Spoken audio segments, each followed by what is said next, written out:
Our speaker today is Damon Moore, who is a habitat and restoration practitioner and founder and executive director of Oyster River Ecology. It is a nonprofit dedicated to large-scale habitat restoration and coastal ecosystem enhancement in Southwest Florida. With over 20 years of experience, including leadership roles in Manatee County's parks and natural resources, he has led efforts to restore thousands of acres of wetlands, uplands, and oyster reefs. Damon was honored with NOAA's 2024 Dr. Nancy Foster Habitat Conservation Award for his innovative, cost-effective approaches to oyster reef restoration and his commitment to community-driven conservation. Thank you so much, and we look forward to hearing what you have to say. Yeah. So I love a small group because we can just like, if this stuff, I don't want to break your rules, but if there's a question that pops up in the middle of this, stop me. And then the other question I had really quick, how long am I supposed to talk for? You have up to an hour. Okay, because that like I get stuck on side stories sometimes and I'll stand up here for 4 hours and talk because I'm excited about this stuff. But I'll just kind of maybe jump right into it. The clicker's not working. Sure. Oh, that's really two things. All right, next slide.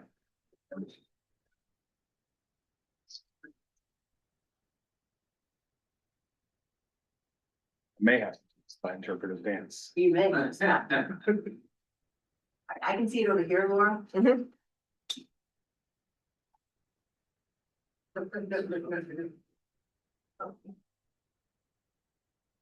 Oh, yes. This is my first time doing this one, guys. A little patience, but you're okay. Is that good? Is that it? Yeah. So just kind of a really quick thing. Kind of what I'll talk about is a little bit about me. We've already done enough of that. I hate talking about myself. A really quick review of oyster life cycle, because that'll really be important for everything else that I talk about through this. Why an understanding of historical ecology matters when you're approaching these kind of restoration projects. Some pretty in-depth details on how we as people have seriously messed up oyster populations in the Manatee River.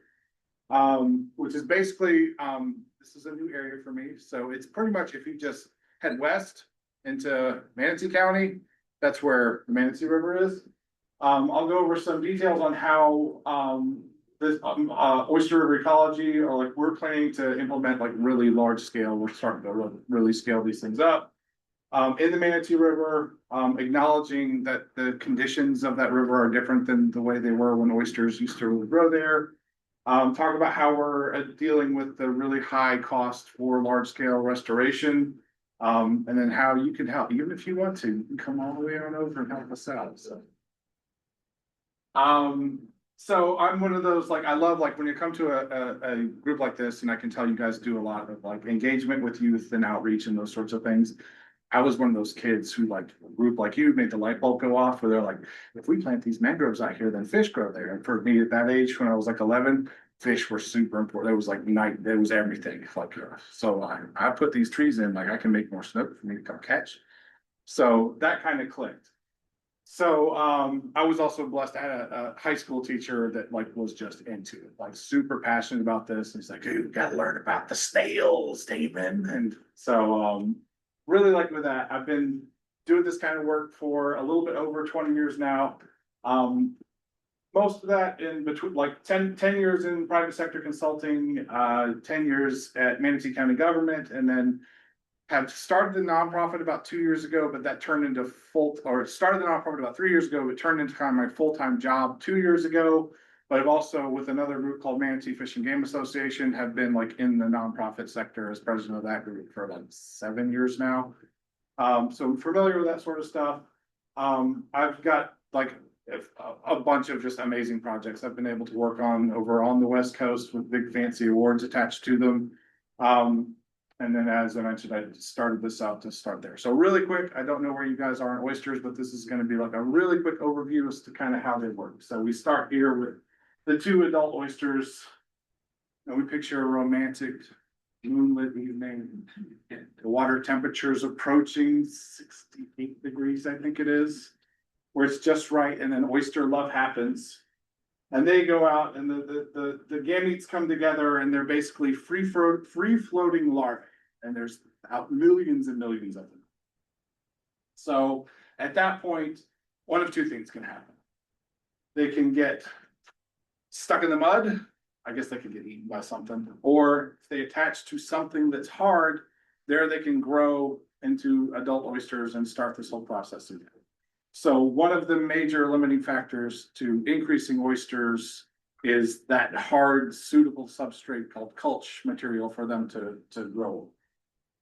So this is the slide that everybody who talks about oysters, when we talk about, well, why do we care? Why are they good? Everybody throws this one up with the tank because you're like, look what those oysters did. They made that water awfully clear. And then we say something like a single oyster can filter 50 gallons of water per day, which is a total bullcrap number.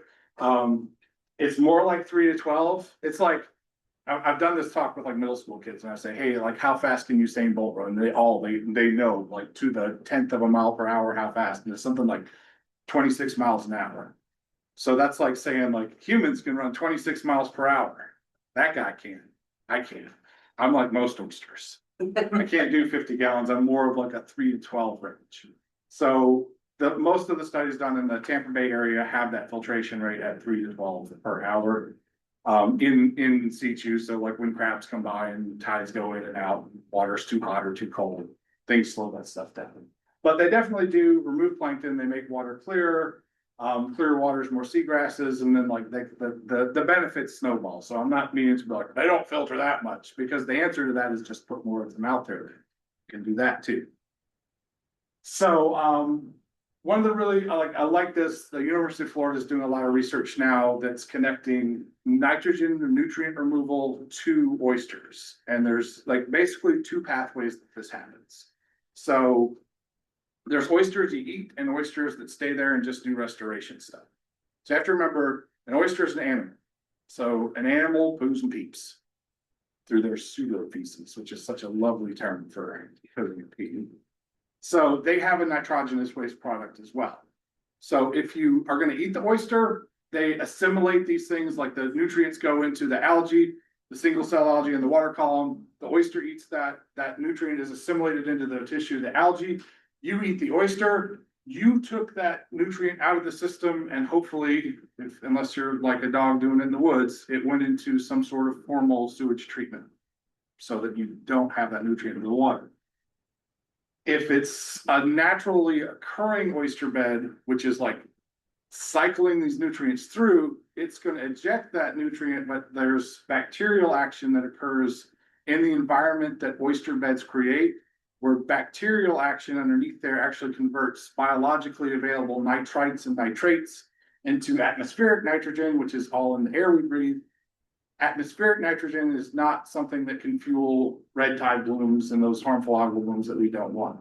So it's been interesting. I'm kind of like following their research on that. It's like, it's pretty variable depending on what area of the state where they're finding like what the rate of denitrification is from the bacterial action underneath the bars, but it's there, which I just think is a really cool thing. I'm not like saying like, oh, that's the answer. We don't have any more nutrient problems. We'll just put another, a bunch of oysters out there, but it's another good potential tool for the toolbox, which I know obviously over here on the Indian River Lagoon, that's a big thing. You guys are working on that a bunch of different things.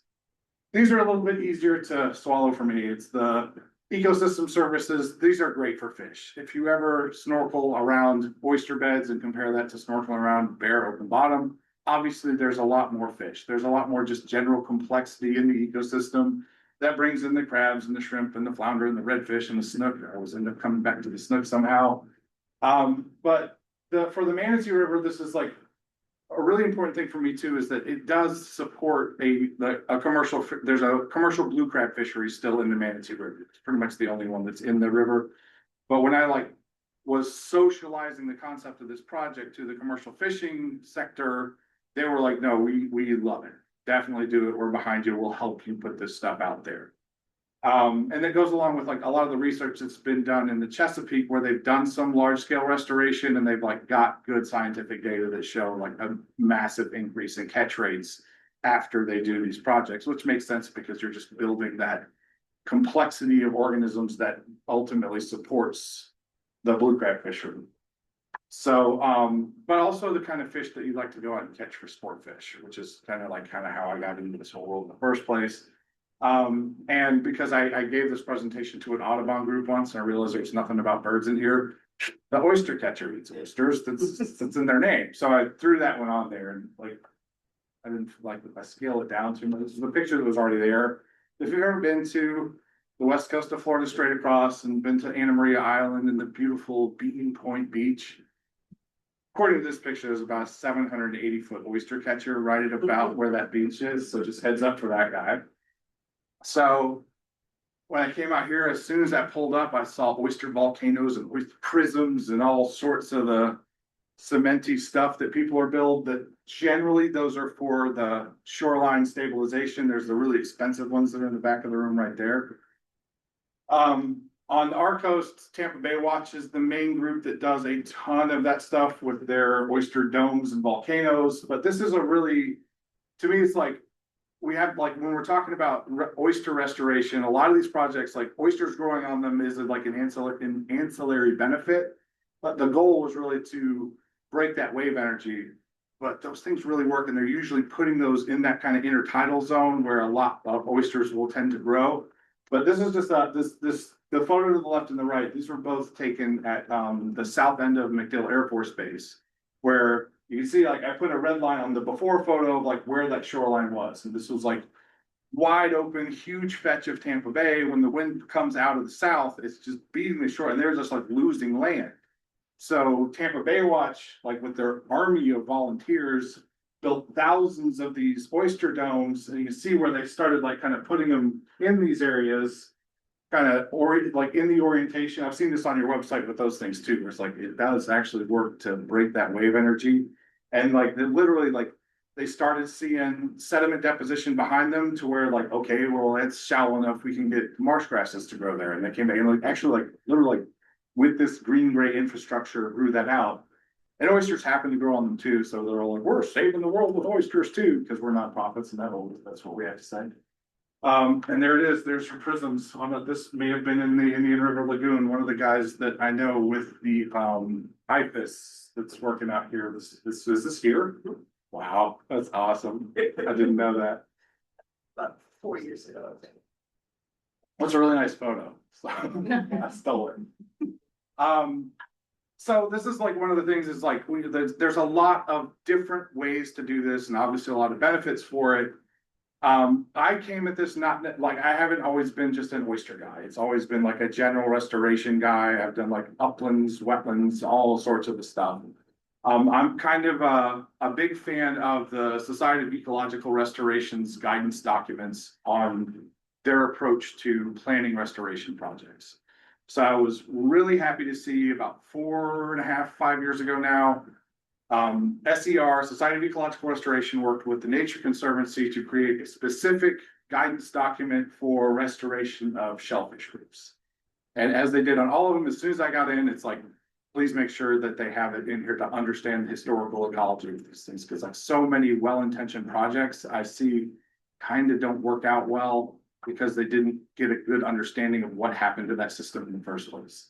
So really big on historical distribution, where did they used to be, and cause for decline. So every time I start, not just like a shellfish restoration project, but any project, it's really important to me to do a deep dive into the history to get an understanding of how did we get here? Like because the main thing, and I see this like, especially with seagrass plantings, where like the seagrass dies off and the knee-jerk reaction is like, well, let's go replant the seagrass. But we never addressed what caused the seagrass to die. And it's flashy, it makes for great photo ops, and it's easy. And then the seagrass that we planted dies too, but that's 2 years later. So I'm really sensitive to that sort of stuff. The other thing is really important to make sure that we're not subject to what we call in the restoration and ecology world is the shifting baseline syndrome, where basically it's like shifting baseline describes like our general change in our accepted norms and expectations for the environment across generations in time. So basically what that means is like what we accept as a good condition or even just an acceptable condition. Like we will accept more degradation if we didn't know it any better. So you always hear like, oh, back in the good old days, we used to catch bucket loads of mackerel here, and it's like, well, we did it every day, and like, we can't do that anymore. I wonder if your trash can's full of mackerel, Dad may have had an issue with that, Dad. My dad used to brag about his fish catches a lot. I don't think it was legal back then either. But so like when I started looking at that in the context of the Manatee River, like one of the first things you do is kind of dig back and find old maps. So like when I dug back and found this old map from 1837, where the Manatee River should be, it says Oyster River. Oh, I grew up on this river. There's an oyster in it, but there ain't enough to call it no Oyster River. So started like digging in a little bit more. So I wanted like, what is the earliest reference to Oyster River or Manatee River or whatever this body of water was called that I could possibly find. So found this from 1730 or 1793. Florida was kind of bouncing between British control and Spanish control. From Cuba, the boss's name was the most excellent Senor de Don Luis de las Cabas, and sent Vicente Fulch, who eventually became the governor of West Florida, on this mission to go up and down the west coast of Florida, and said, find me a place to put those forts, because I don't like the way these British are sniffing around. So he sent this letter back, and when he talked about going into all these bays and rivers, talked about when he got further up the bay, one finds this river called, the Indians called Talachacpu, and by the Spaniards, River of Oysters, on account of the many of these which block its entrance. I've been to the entrance. It's easy to get in and out. There's not that many oysters there. So I was like, this doesn't compute with my accepted reality of what this system is. So I was like, there really may be a shifting baseline issue here. So kept thinking about, this was the oldest official government document that I found related to doing any kind of population assessment of shellfish populations on the west coast of Florida. It covers two time periods, 1876 and 1897. And I see there's a lot, like when I looked at y'all's bios and profiles, there's a lot of heavy academic data-driven awesomeness involved with all of those things. So you will love what a beautiful quantification they gave when he said, when you get to all these, like every river you can name and bay you can name on the west coast of Florida, I found the same condition. Oysters everywhere. That's it. No densities, no size classes, they're everywhere. But it really struck me was when he talked about how little that I think that in less than 25 years, every one of these bars would be partially or totally depleted. So that was like kind of a red flag. It's like, I have some family history that goes back into Bradenton a little bit. So I like kind of rely on that, or like friends of grandparents that like go back to pioneer days, and like never heard of them talking about some sort of massive population decline of oysters. So I was like, this is interesting. I need to dig in a little bit more. So then as I was doing this, I found this is a quick little sidebar story. The Library of Congress has this new thing, well, I guess it's not that new anymore, called Chronicling America, where they have taken thousands and thousands of these old newspapers, scanned them, and made them term searchable. So you can find things that pop up in the weirdest places, historical references from 100 years ago. For me, it was in the Savannah Morning News, which is strange to find information about Manatee County there, but the Savannah Morning News ran blurbs from a different newspaper called the Manatee Journal, which had not been scanned yet. And they would just run this story of what's going on down there in the Savannah Morning News.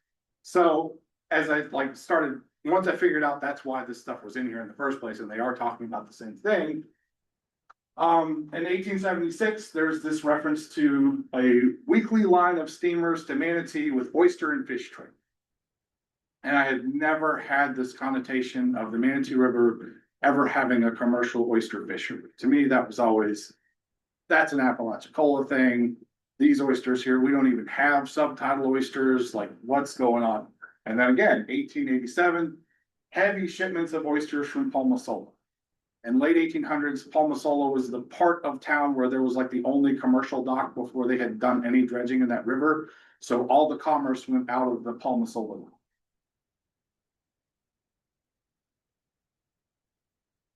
There we go. So I kept like, it was like, at that point, I was like sniffing out the history. Like, this is like kind of fun too, to try to find out like how intertwined the local history was with the oyster resources in an area where I didn't think there really was any kind of history related at all. So I found out that like Manatee Avenue is like the main drag through the city of Bradenton. So the Glaziers are one of the pioneering families there. This was taken from, thank God, the library service in the 70s had transcripted a lot of these historical interviews. And they talked about, remember that when Manatee Avenue was originally a sandy road, which was eventually paved literally with live oyster shells taken from the river. And I always thought that was weird because like as a kid, I always heard of like, oh yeah, some of these roads, they dug up the Indian middens and they're haunted. And I thought, are they talking about like the old shell middens and using that as road base? Because I've heard that. But I was like, no, this is live oysters. And it was definitely on that next line was clarified when he said, and Manatee Avenue was the most odoriferous street in the whole United States. We should all speak the East. And I think this is really funny because like I live there now and I like, because I worked at the county so long, I still follow what the commissioners get complaints about. Now it's like a new construction project and the dust blows across the road and everybody's in arms. I'm thinking, well, what if they just covered the main drag through town with a bunch of dead oysters and said, it's gonna stink for a couple weeks. Deal with it, folks. But that was an interest, like you think about it, like they need a source of some sort of aggregate material, and they're like, well, we can get that right there, and that's just how they dealt with that thing. So this was a really interesting for me. It just kind of caught me off guard when I read this one, because this was from 1900. Again, they talked like the Manatee Journal, I mean, the page down there, said it was just a direct call out from over 100 years ago. It said oyster culture should receive large attention by property owners on the waters of Manatee County. The natural beds have been destroyed. And for several years, the supply must be very limited. And I kept digging and I found like actually photographs of people tonguing oysters out of the Manatee River with a background that I could actually like, nope, that's definitely Manatee River. That's the Sneed Island Boathouse, the oldest thing in Palmetto. So it was just like, wow. I think of myself as somebody who knows that area, who has ties going back, and like had no clue that any of this stuff was going on.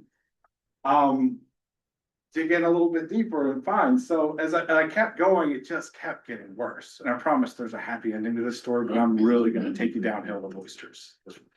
We're just at the start of the descent. It's going to get really bad here. So they knew that there was this free, like you can make money by selling these shells. So they eventually, as our population grew and we needed to build more roads and highways and everything else, there's all this stuff we could mine out there in the river. There's been oysters growing there for thousands of years. So they did, but because the state owns the bottom, it's sovereign submerged lands, if a private company is going to take material from there, they have to pay a severance fee back to the state, and they determine what that severance fee is by the cubic yardage of shell material that's removed. So it's a self-reporting number that the private company reports back to the government so that they can pay more money on it. So there's a possibility it may have been underreported, possibly, but of what they reported between 1933 and 1962, I believe that, or yeah, 1931 and 1962, the total for that is 650,000 cubic yards of shell material.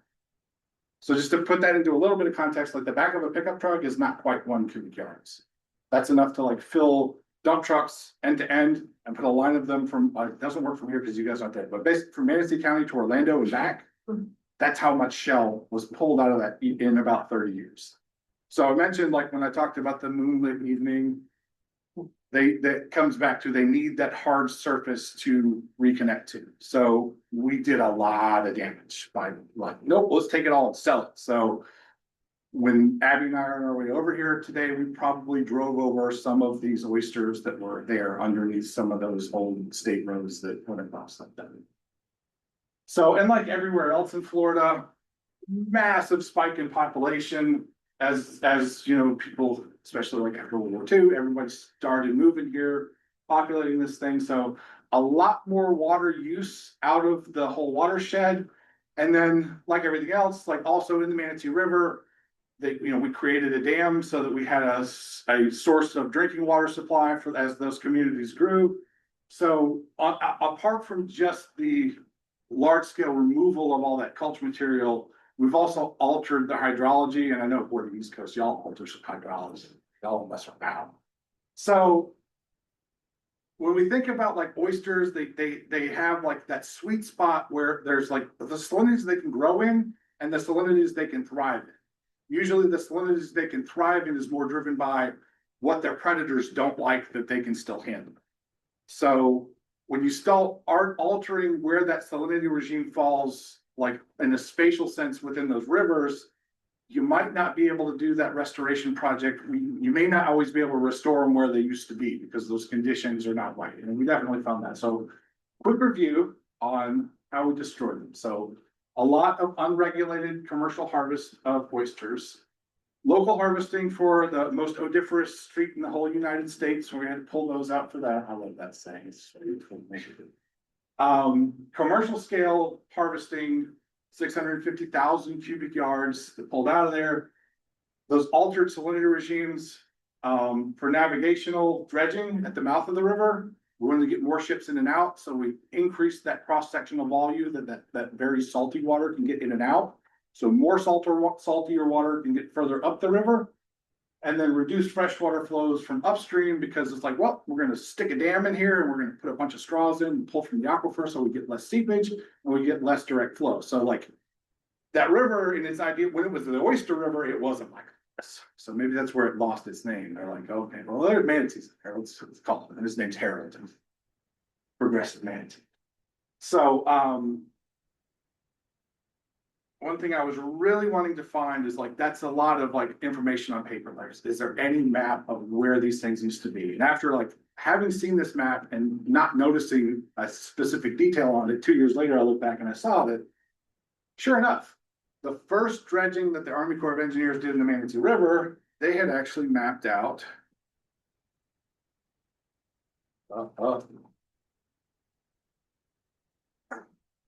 Can you make that note? Yeah. All right, teamwork, we did it. So when they had first done that map in 1888 for that first dredging, they had put this map together that actually had a little bit of a crosshatch that said oyster shell rock bottom. So when I took that, stretched it out over current aerial imagery and I turned it purple so you can see it, kind of regeo-referenced this map and then applied those acreages there. It was 132 acres of subtidal reef that they happened to map. And this wasn't an oyster mapping project. They were like putting channels in here, but it starts out like at the mouth of the river, we got like a 6-acre bed, like a 4-acre bed, a 13-acre bed, a 12-acre, and then if you get to like where the city of like Bradenton and Palmetto is, where like all the bridges and trains, everything, like the downtowns, there's this big like 48-acre oyster bed in the middle of the river right there.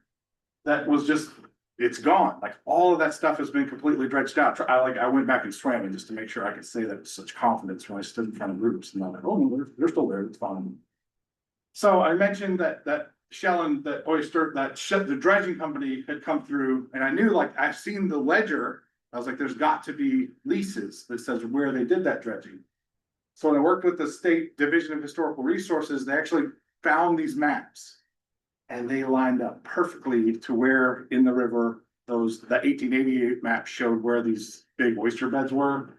So it was really cool to kind of find that like spatial relationship of like original resource and impacted resource that were all way before I was ever born.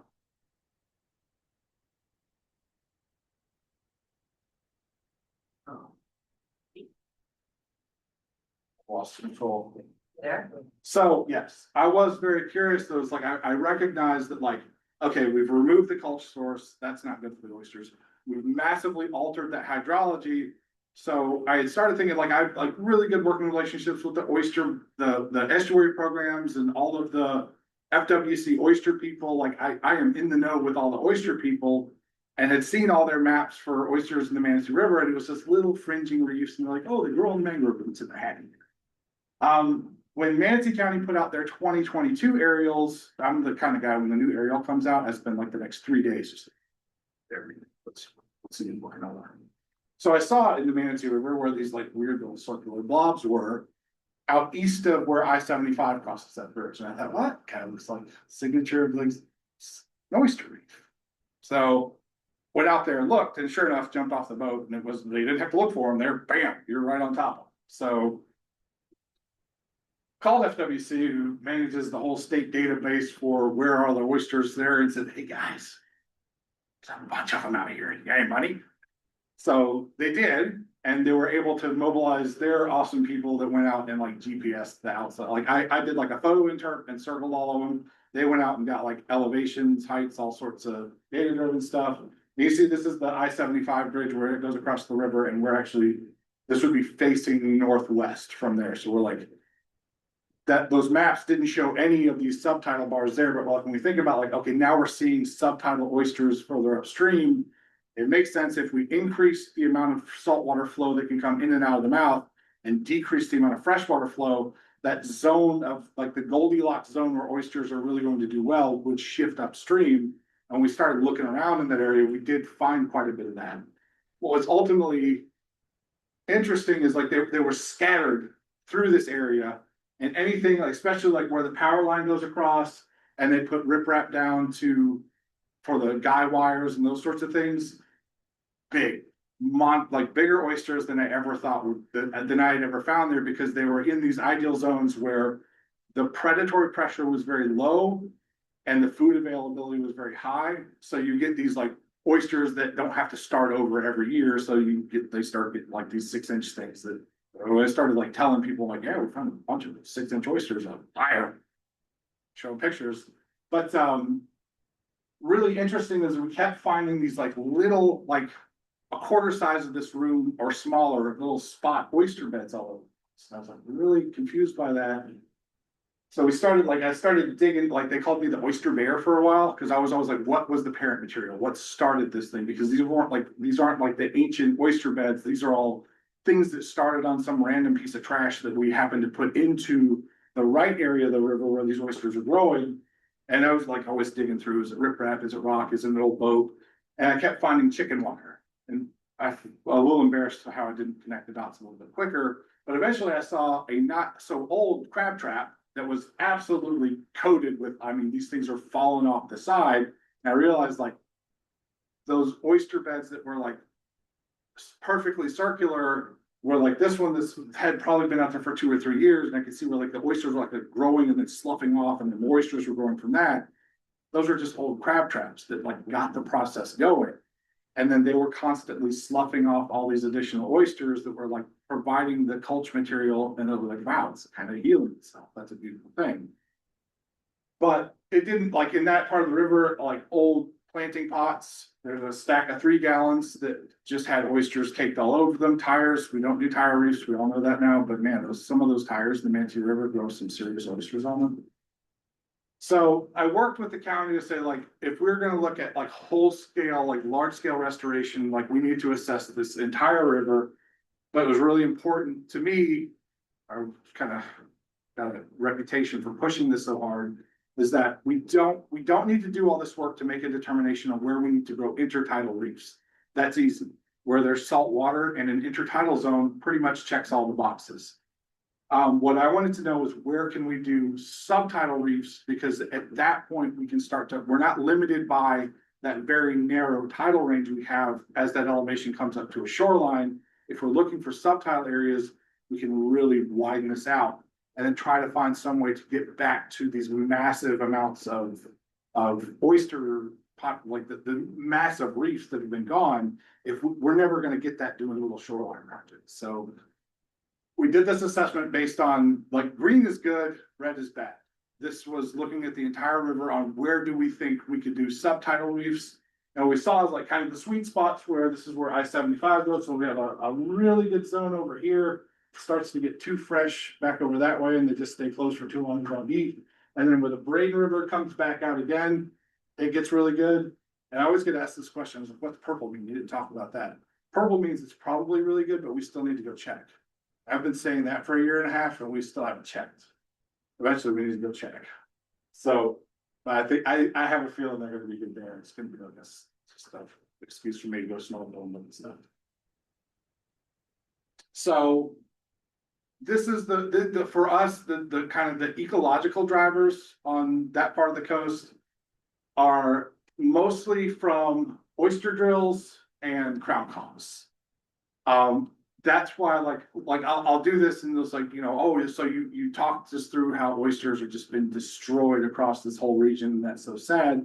But I went out to eat in downtown Bradenton and the tide was out and I looked at the seawall and there's oysters all over that thing. Liar, Damon, why would you tell us all that stuff? But I really have to differentiate between intertidal oysters and subtidal oysters. And the driver for that is like we get like we have these higher salinities, especially oyster drills and crown conchs are happier to be there and happier to breed there. So where you have those, the only respite for those oysters where they're not completely exposed to the constant predation of those two in particular are where they're in that intertidal zone. So that they're in the really shallow water where a bird or something else can pick them off, or they just would desiccate if they stayed out there. So that's why you'll still have like, when you go out there, like you'll have these areas like right in that intertidal zone is just this big gob of oysters. One of the really interesting things that we found is like where we'll have mangroves, where you'll have like oysters growing all over the mangrove roots. If you'll like snorkel up to them on a really good high tide, where the root goes all the way from the tree and touches the bottom, it's like picked clean. Like you'll see where barnacles started to grow or an oyster started to grow, but something is constantly taking it off. If it's one of the branches or the roots that comes down, hangs in, but doesn't touch the bottom, it's just, they look like this. It's just like this basketball of oysters that grow there. It's because like the snail can't jump. And it doesn't have the nerve to go all the way up the tree, back down, and then come back down to the branch. But it's really interesting to me, like when we start like just using our observational skills to see like what it's a major driver of the ecology of these oysters and the success of our restoration. It was like a major factor for us, like, kind of seeing this, it's like we need to focus our site locations for subtidal oysters where we get to these lower salinities where we don't have this constant predation by the oyster drill and the crown conchs, it seems in particular. So and where we find these, that's where we find these big banana shaped things, because it's not like they can grow year after year without something coming along every 6 months, eating it and say, okay, start over. Next time there's a spat set, you'll get, and you'll see these a lot when you like areas like out towards the beach you look at the rocks and you'll see like tons of little oysters that are this big. And like a lot of times they thought that was, they called them raccoon oysters. They thought it was a different species. It's just, they're regrowing at every spat set because there's like constantly something that comes in, eats it. And then the next spat set will come and say, grow, eat, grow, eat. It never has that chance to get like the multi-year age to where they can get to be these sizes and do that Usain Bolt type of filtration that we're all talking about, the 50 gallons. Like, dude, that got my So with that in mind, once we like said, okay, we've got this area, is like we need to jump into the permitting world and do this. I came from the trying to get permits for large scale restoration. I've done all the individuals and bash mad against tables with some of the frustration that comes along with all that stuff. Had seen where about 2.5 years ago, FDACs changed their aquaculture rules to allow you to do aquaculture operations as long as they check all the same boxes as aquaculture growers. And it's the same set of rules. You can't do this on top of seagrass or within 50 feet of a single blade of seagrass. Frustrating. Then you can permit that as an aquaculture operation and then use they have a programmatic general permit through the Army Corps of Engineers. So as long as you check all their boxes, you get your federal approval and your state approval. They actually do all the local noticing. So like from someone who came from the world of like, okay, let's find $150,000 to pay a consultant to help us go through all this stuff. And let's get ready to beat our heads against the wall for the next 2 years while we try to figure out how we're going to make a mud hole. This was so much easier. And like, we got this done in 6 months. And like, this was like right when I started this thing. So like, I didn't have GIS software. I used Google Maps and sent them this thing on the Google Earth stuff. And they were like, nope, this is better than we usually get. So, it was awesome. We got 10 acres for our organization.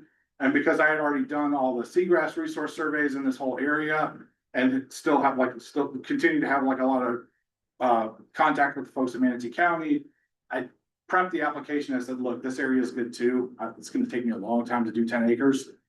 get yourself a 6.2 acre right here, be my oyster neighbor. So we got them. So we basically, this is a lot of words to say, we have 16.2 acres of area that are permitted, ready to go, that we've already started doing. So this was like typically when you see this, like, okay, we're ready to do large scale restoration, we get the barges out and the big clamshell, and so really interesting to me how this is the exact same photo, except for now in color, of how they removed all that stuff from the bottom of the river. We're just going in reverse 50 years later at something like a 50 times cost increase to do it now. But a lot of like the community projects, like I'm trying to get like to really large scale restoration, but at the same time recognize the value sometimes is just getting the kids hands on, giving them that hands-on experience, because we have to continue to kind of cultivate that passion for this kind of stuff, because when we're all dead and gone, we're still going to need people to kind of continue doing this work. So we still got to kind of instill that passion. So, but when you kind of get into this, like you realize like, okay, we know where to do it. We've got the permits to do it. And you think you've gotten over the biggest hurdles, and you just look out and say like, okay, the Manatee River had 132 acres. I got 10 permitted. Let's figure this out. And then you start like running your math up, like you've done like your little shoreline projects out there. And I can't imagine how much the little seawall things, the little things in the back, I know they're expensive. When you start to say, well, how much would it take to cover 10 acres with those? We get into like rebuild a hospital really quick. And as much as like oysters are awesome, like the new bridge is going to get it. The funding is going to go to those things first. So it was like really important to me that like, okay, we need to like kind of pull back, stop talking to everybody that's trying to sell us some new thing, these like hyper engineered focused things. And like, I know like people have grown oysters in an aquaculture sense for thousands of years. So let's kind of dig in and see like what cultural knowledge has already been out there that maybe doesn't sell as well, that like the consultants and stuff will really kind of push on you and say what's out there. So my first thought was like, rocks are cheap, rocks work. I saw it where they put the power lines in. So I thought, okay, I'm not going to do this hyper engineered things. There's rock mines around here. Let me get with an engineer and say, tell me how much it would cost to put just like a 6-inch layer of rock on the bottom. And just tell me like an acre. So he did all of his engineering things and sent me a big bill, and then the report said to do a 6-inch placement of rock is going to cost you $635,600. And 6 inches is not going to be enough. You're going to want to do an underlayment. You'll probably want to do 12 inches. So it's like really, it was just like, oh, come on, it hurt me, Brian. But like I was like, there's no way that's right. So I dig through these numbers and I'm looking through and I'm like, no, that's what it's going to cost for, at least for, because I said specific to the Manatee River. So there's some benefits to it. It's permanent. We know it works. It doesn't involve a lot of kids because you don't want this is basically a construction project, but it's like, again, like we start scaling that number up. Like I've got 10 acres. I'm a brand new, at this point, especially like I'm a nonprofit that started 6 months ago. I would be like, I need $6.8 million. My name's Damon. I got a fancy presentation. You want to see it? It wasn't going to work. So first thought was like, okay, the simplest thing, like looking at state culture operations that's been done in China for thousands of years. There's still areas in South Carolina where they grow oysters for food, where they just put steaks in them. They use PVC, but I'm like, I don't want to do more plastics. Don't like the microplastics. So it's like, I see them growing on those wooden mangrove roots all the time. I can get pine hub steaks, cheap as can be. So I went out there with no permit whatsoever and put in a secret grid of hub steaks in the Manatee River. And I went back and I was talking to a friend of mine who does stone crabbing. And I was like, Nathan, I think I've solved the oyster problem with pine steaks. Pine steaks, huh? I say it like that. Well, you know why like those crabbers don't use wooden traps anymore, right? No, but like I see, like in restaurants, there's always like a wooden trap there.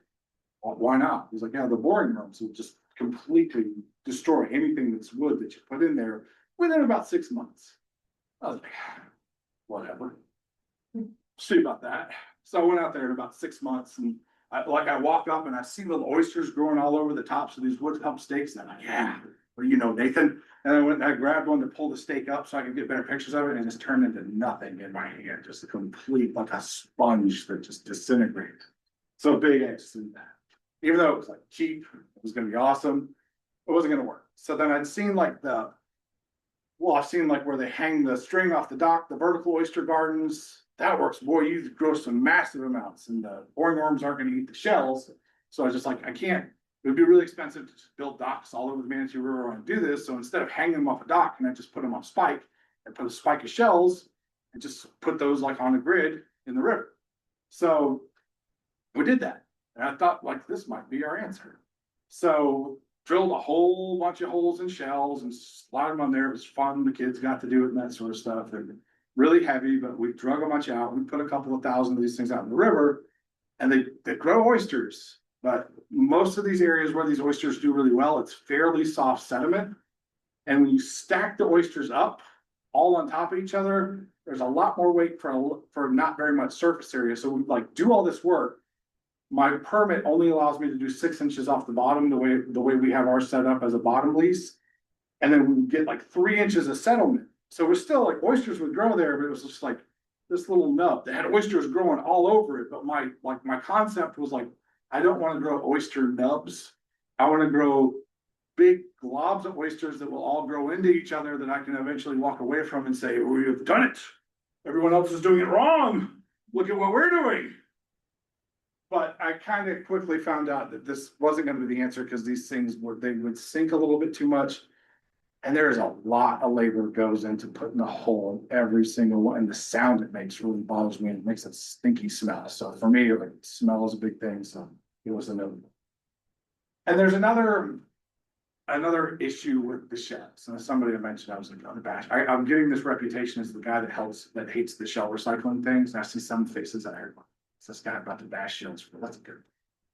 So the local group for us is Tampa Bay Watch, and they have amazing programs. They do really cool stuff with these shells and tell such a beautiful story where you go to your favorite restaurant and you order the oysters and you get another order because they're going to recycle those shells and we're going to restore oyster reefs with them. And then we don't have to worry about it. We don't have to fix that failing infrastructure because we got these.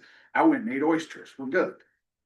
But I'm like big on the numbers person. So I know how much shell it's going to take to like restore that. So I was like, and always like as a nonprofit, I'm guilty of this too. Some of the metrics we put out into the world are like, it sounds better if we say it like this. So we don't say how many tons, we say 281,372 pounds of shell, which is like, whoa, that's a lot of pounds of shell.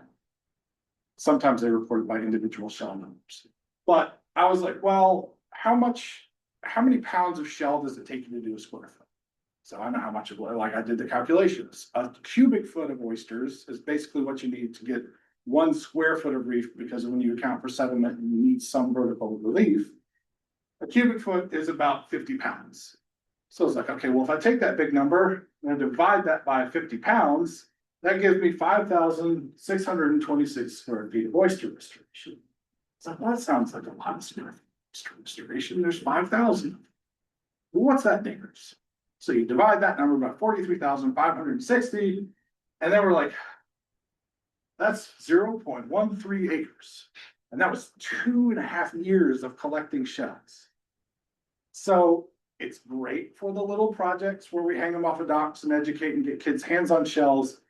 But you gotta stop saying like, we're gonna restore all this. Like the metric doesn't work when it's these shell recycling programs that go from the table to the recycling programs. And that amount of handling that's involved in the middle of all that is crazy too. It changes a little bit when it's like a shuck house that's there where they're canning the oysters and they're putting massive amounts of it, and it all stays right there by the water and they can directly do it. There's like some of the groups on the Chesapeake where that's kind of their model, and that like I haven't run the numbers on it, but it seems like it would make more sense. So I'm just going to leave it alone so I don't make that mistake. But that's just kind of an interesting thing to me is like, when I've been there, like I started when I was with the county, worked with a group, then we started this shell recycling programs, and boy, it tells such a beautiful story.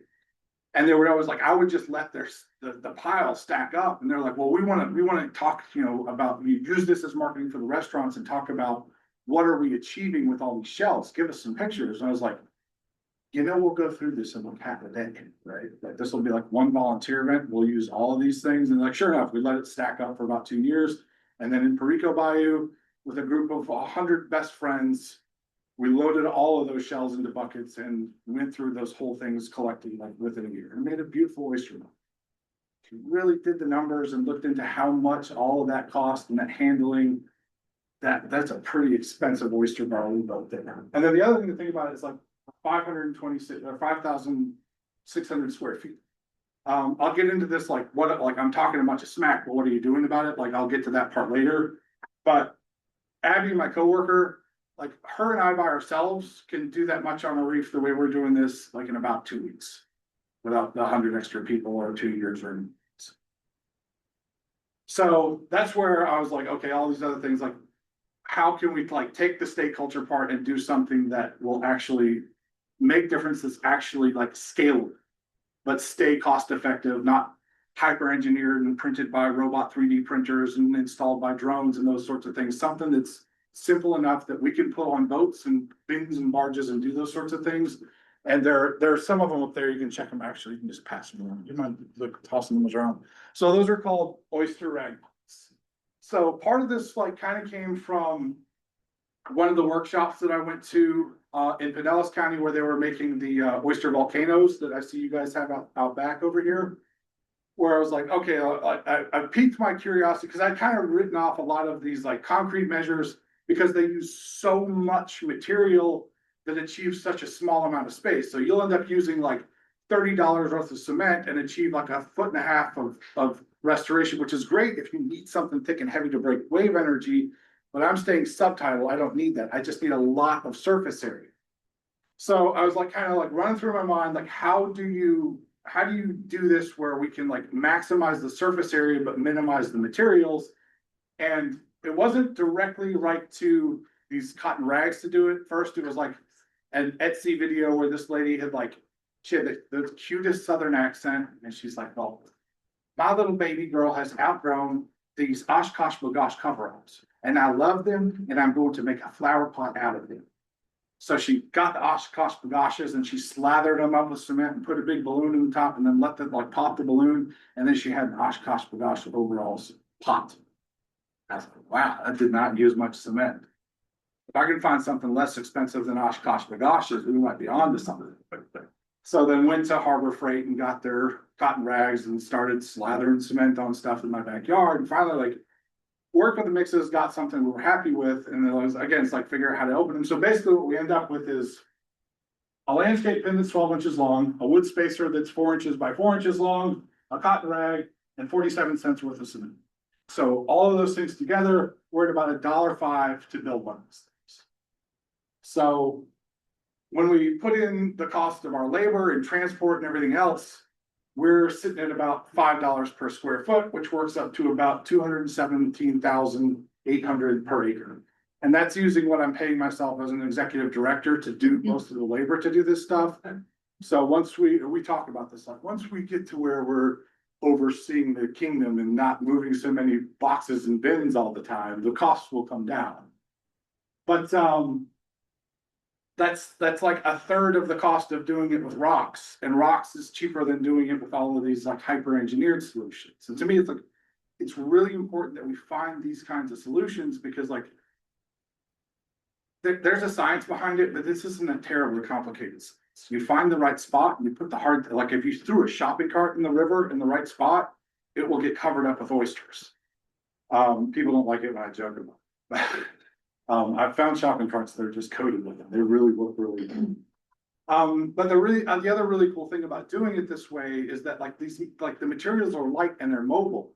So we can incorporate that outreach aspect into this, like in more than just a show me, pat me on the back kind of a way. When we do these events, we've had up to 700 or 800 of these things like in like a 4-hour window. So it's not just like we're doing the outreach events because we're doing the outreach events. We're doing the outreach events, but it's like we get real production out of that adds a lot of value. So I got the picture of the middle school kids up there because they were a really fun group. This is the last middle school we did. because there is a little bit of, you have to get that mixture just right. The quality control threshold appears to be at about 15 years old, so that you're not throwing a bunch of stuff away. They're so cute when they're into it, and they like posing with and there's always like 2 or 3 that are master orc makers, and then 4 or 5 that are horrible. And you're like, oh, we gotta throw these things away. These are no good. And then they let the cement dry out in the bins, and then you get to pressure wash bins. Thinking, executive director Dave. But I'll start using the word bins a lot because that become the 27-gallon HDX Home Depot bin has become a major part of my life.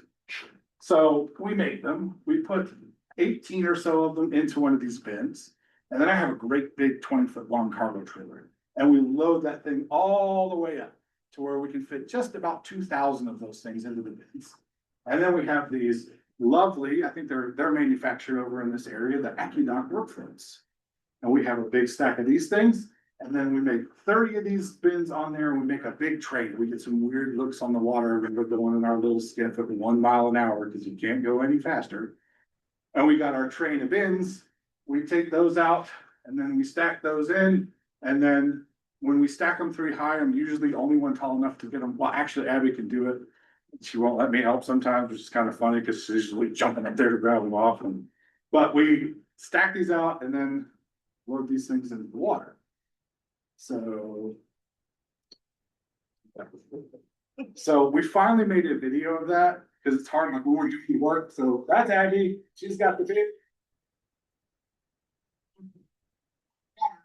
all surface area. We're putting in about 1 foot centers. With the idea being that like when they grow, like the oysters grow off the sides of these things, when they grow really fast like this, it takes about 1.5 years for these things to grow into each other, coalesce until we've built a sustainable oyster reef. This one?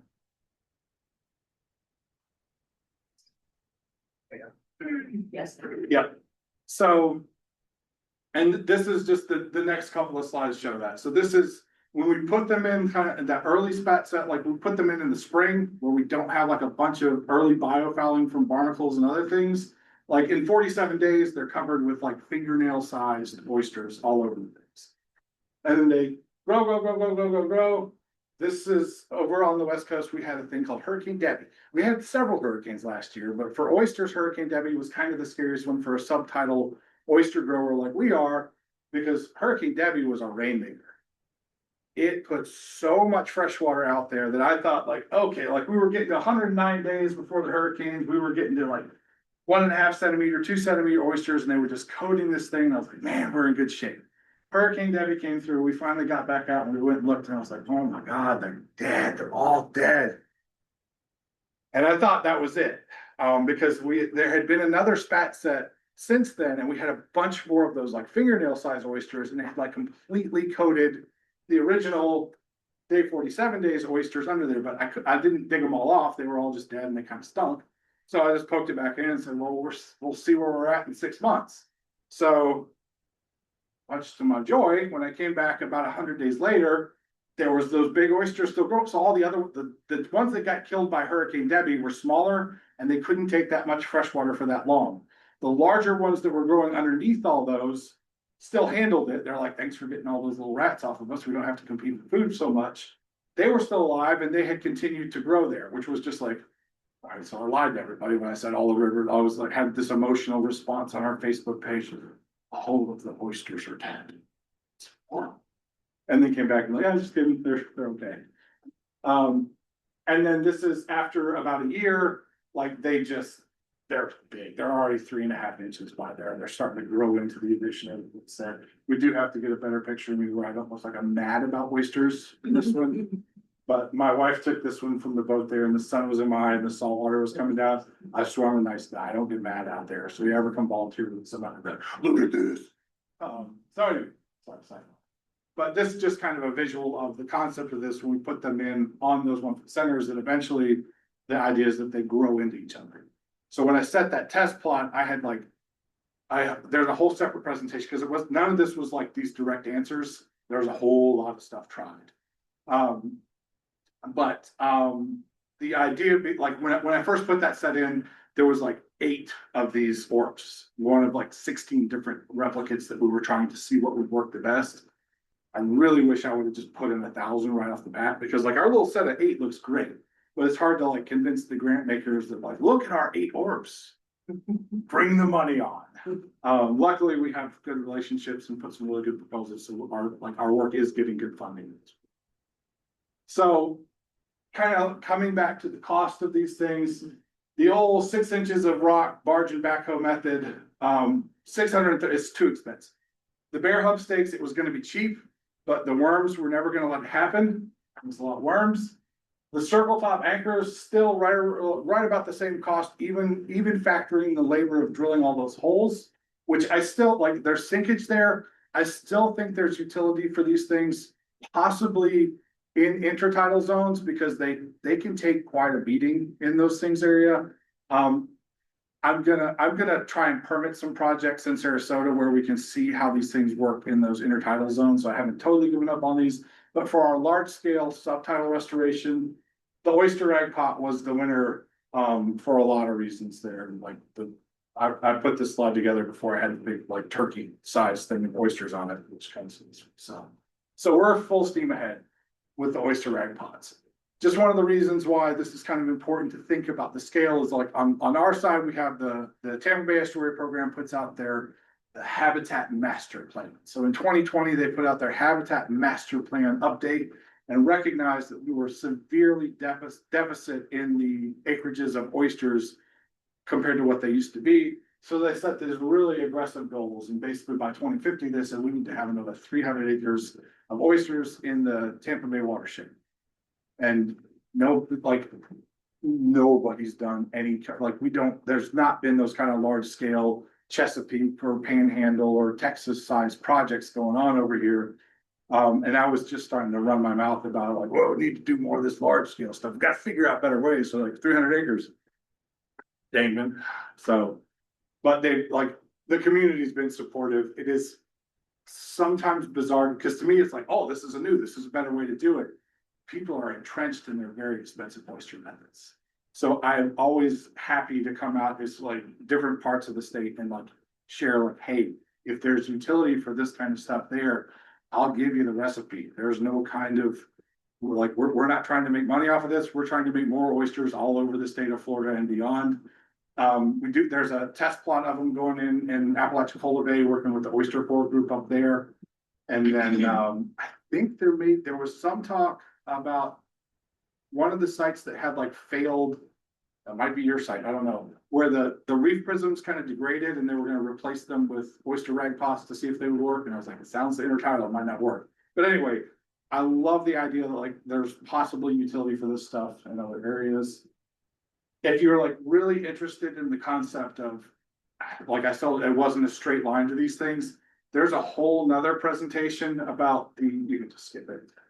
But if you're really interested, there's you can listen to me run my mouth for another half hour about all the different kinds of sticks and chunks of palmetto and me smashing concrete against an oak tree to see if it would stick, to kind of come up with where we landed on with the oyster. So that's basically it. Contact info's there. I love sharing information and fun stories about all this other sort of stuff. With a ton of stuff on our website. Also, like follow us on our social media. That's like usually like we do an event that day. Like usually I'm at night putting stuff up so people can kind of keep track of it. That's basically it. Any questions? Yay! Yes. Well, first of all, that was an excellent presentation, and thank you for the pearls of oyster wisdom. Oh, I have one question about the life cycle. How long is the average lifespan of oyster? So I think that really depends on where that oyster is living. I don't know that answer because it doesn't really pertain to I'm not like an oyster biologist. I've heard like 6 years, or some people very confidently say 4 years. At the mouth of the Manatee River, it's 1 year. I don't have like a bunch of data to back that up, but I see where like they start to grow and then something eats it. Start to grow and then something eats it. Back further up where I don't have that strong predator pressure, like I don't know how many years old they are, but they're enough years old to get 6 inches long. Google searching that would give you a stronger factual answer than what I'm gonna be able to give you. I am like painfully, like, I pay attention to the biological facts that are like applicable to exactly what I'm trying to do, so I always like, it's tough when I'll like do these, it's like usually like the elementary school kids that memorize facts so well, no, actually, Mr. Moore, their growth rate is something. So. Anyway, sorry, that's a lot of words for, I don't know. Well, that was a good answer. I have just one more. We obviously on the East Coast side here have been starting to scale up and doing some of this here in our Lagoon intercoastal. And I was just wondering, where are we getting the source for the oysters to plant in there? And does it make a difference? Obviously, are we depleting some areas or bringing them at risk? No, that's a good, so in the Manistee River, we are far from spat limit. We don't have to seed these orps. We don't have to add additional seed oysters into these areas. If we just put the hard material back out there, they grow really well.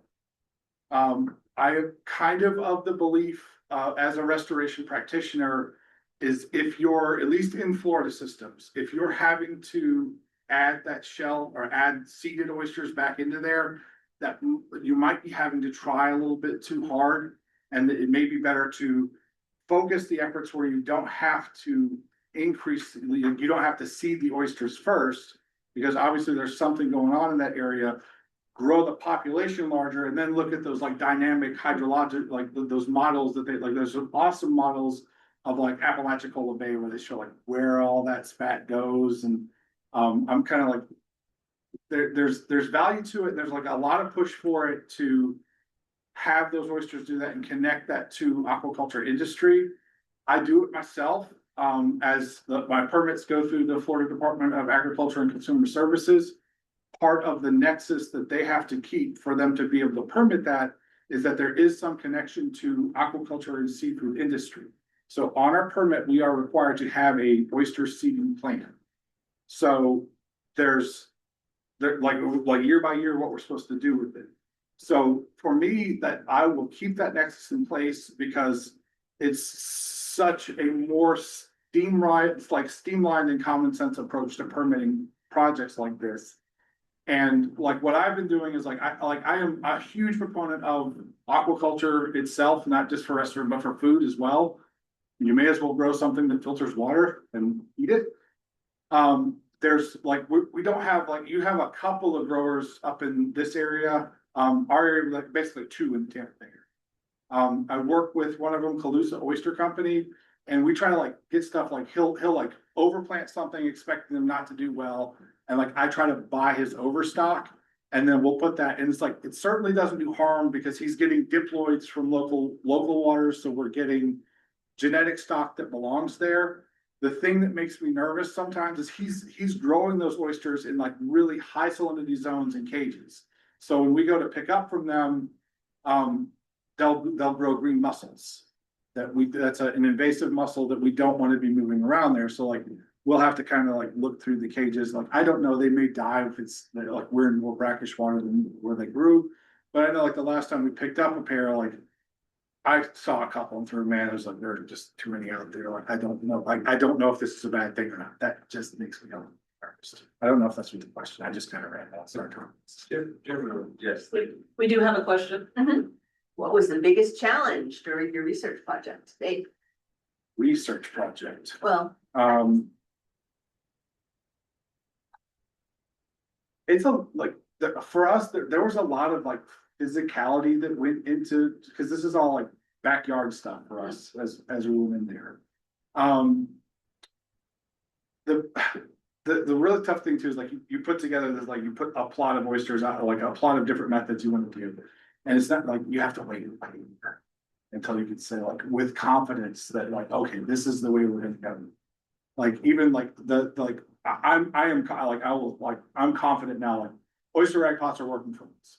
I've seen them and worked with them since day one, where like I come in like really confident to like granting agencies and that sort of stuff, and they've never heard of this thing. Like, you want us to give you several $100,000 to put your rags on the bottom of the sea here? What's going on? So that just like having like I think anything that's like kind of a new thing, and like I'm not coming from like some deep academic background that has these credentials that like, oh, we better believe him because he's done this paper and this paper and this paper. I'm a pragmatist that's done a lot of on the ground like implementation of restoration. So I'm more like from the practitioner side that depends on the scientific side. I'm not like providing the hard science that says this is the direction we must go. Whereas as like kind of as a culture, the restoration world is generally like there's more that there's, and rightfully so, like you need it to be driven by science. But I'm like, I want it to be there, but I don't want it to give us kind of analysis paralysis. So I'm like, on a lot of projects, it's like, I'll learn enough to get dangerous, bring the scientists with me, but we're gonna go. We'll learn as we go along, but like a lot of like fisheries-based projects and that sort of thing, where it's like, I'll get to the point where I can see that I know more about the pragmatic parts of implementing the project than they have background on, and I'm like, okay, like, don't, like, I've got everything I can get out of you. Buckle up, we're going. And it's really been like on projects like that too, because like when they're involved on the front end, they do awesome research through the back end of your, I see it as well. Yeah, and then that actually comes into the next question, one that just popped up. Now that you have your corps deployed, can you enlist university researchers to help document? I've certainly said, here they are, come do it. Some of the funding we have has like minimal, I would call it's not like academic grade, go get some like, I'm open to it. I'm gonna go build the next 10 acres next to it before I buckle down and start doing some heavy duty academic research.